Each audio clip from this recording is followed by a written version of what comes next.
Good morning, students. I welcome you all.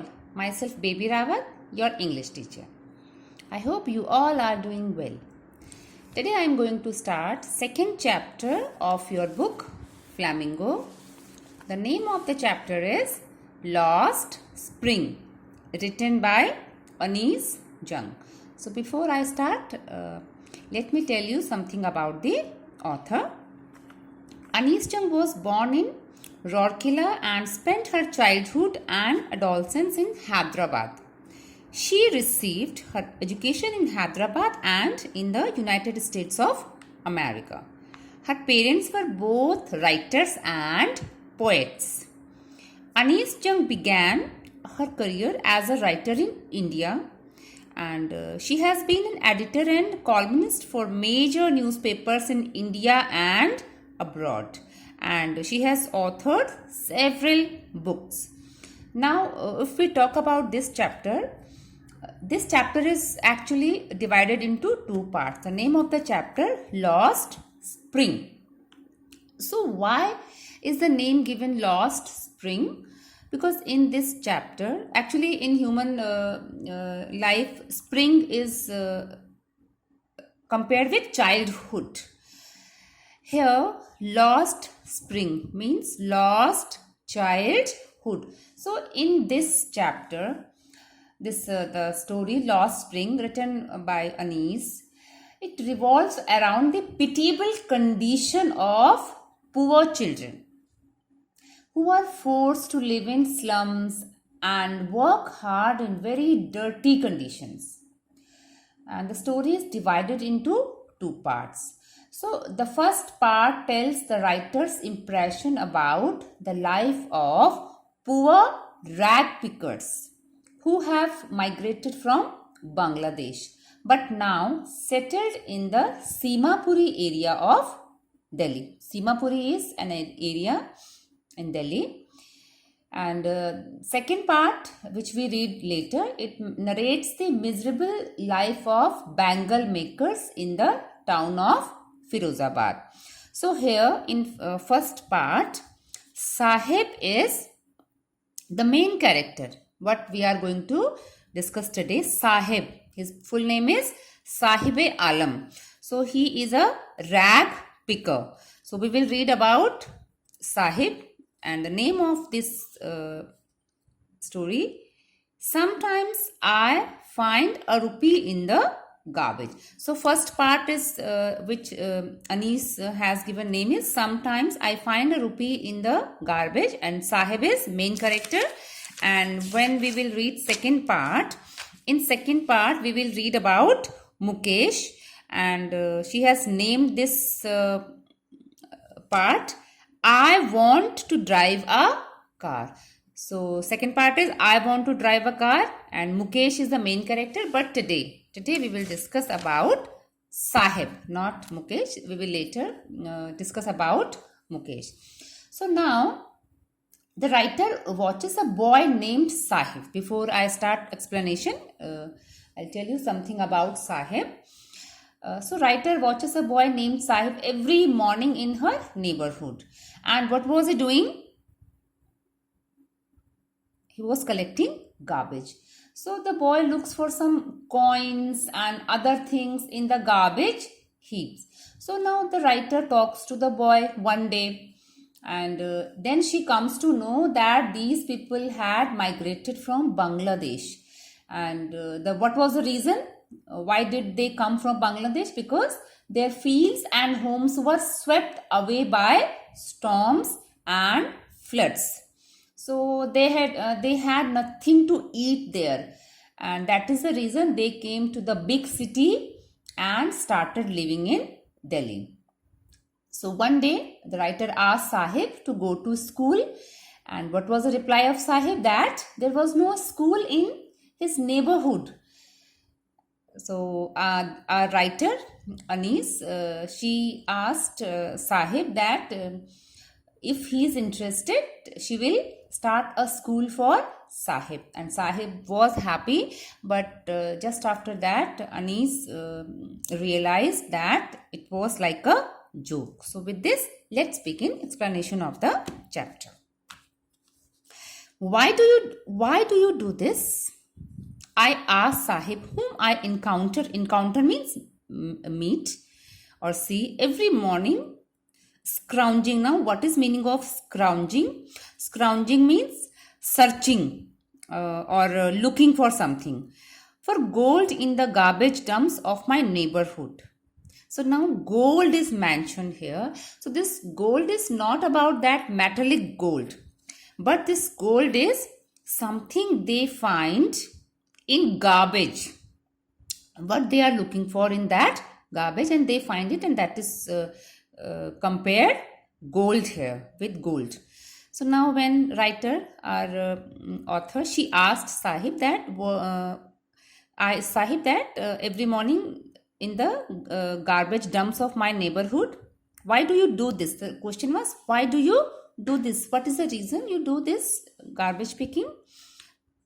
Sahib left his home long ago, set amidst means in the mid of the green fields of Dhaka. So Sahib belonged to Dhaka, and Dhaka is in Bangladesh, capital of Bangladesh. His home is not even a distant memory.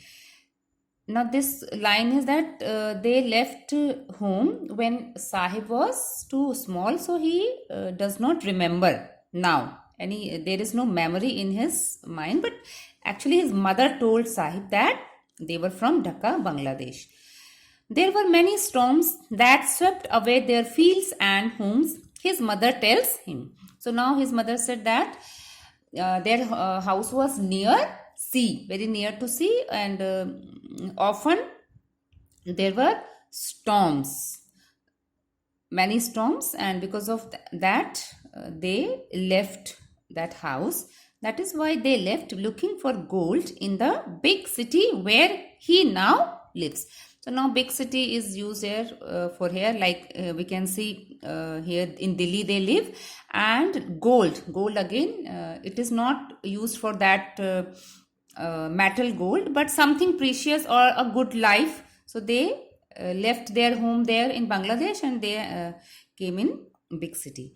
I have nothing else to do, he mutters, looking away. So mutters, now mutters is very low voice. So when writer asked that why do you do this, his answer was that he had nothing to do apart from that. Go to school, I say glibly, realizing immediately how hollow the advice must sound. So now again a writer said that go to school, but just after she said that, she realized that whatever she said, it was hollow, meaningless, because such people, it was very difficult to survive. School was a far thing for them. There is no school in my neighborhood. When they built one, I'll go.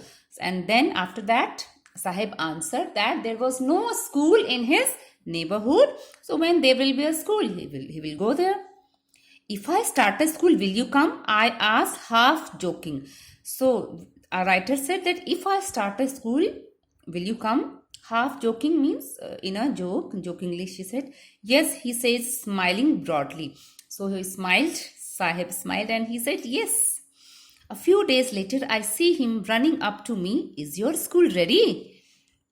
So after a few days, one day Sahib came to author Anis Jung, and he asked that was school ready?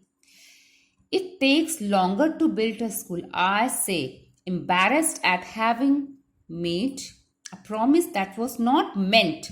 But promises, see, till here. Now what writer is saying that then she realized and she felt embarrassed.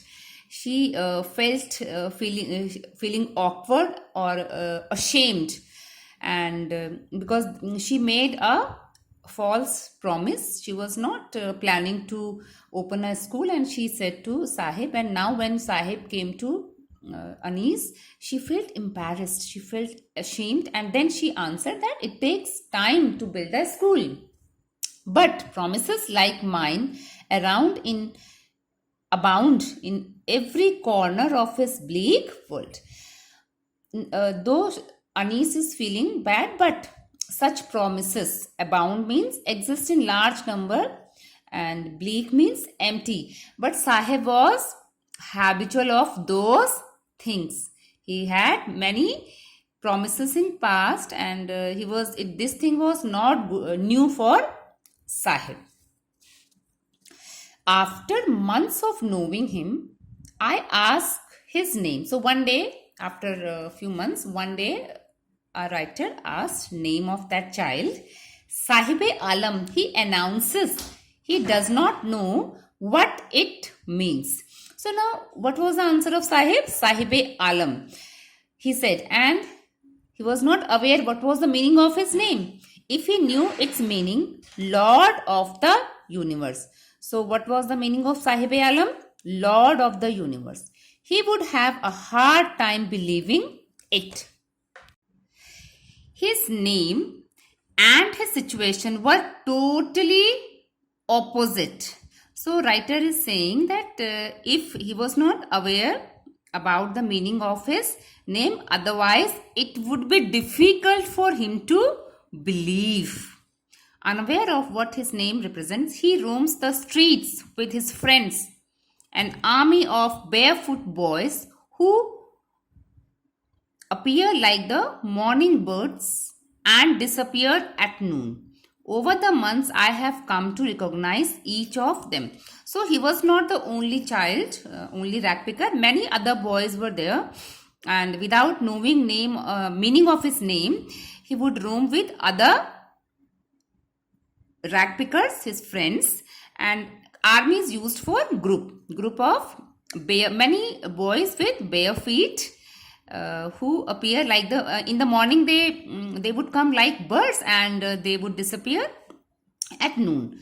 Over the months, and now writer is saying that after a few months she knew every one of them. She recognized all of them. Why aren't you wearing chappals? I asked one. So one day she asked one child that why was he not wearing chappals? My mother did not bring them down from the shelf, he answered simply. And that boy answered that his mother did not give him chappal. Chappals were kept on shelf, and his mother did not give that chappals to that child. So that was answer of that child. So now that's all for today, students. And now it's time for homework. Your homework is you will explore about the author Anees Jung. I repeat, today's homework is you will explore about the writer Anees Jung, and you will write 200 words in your notebook. So that's all for today. I wish you good health. Stay healthy, stay safe. Thank you.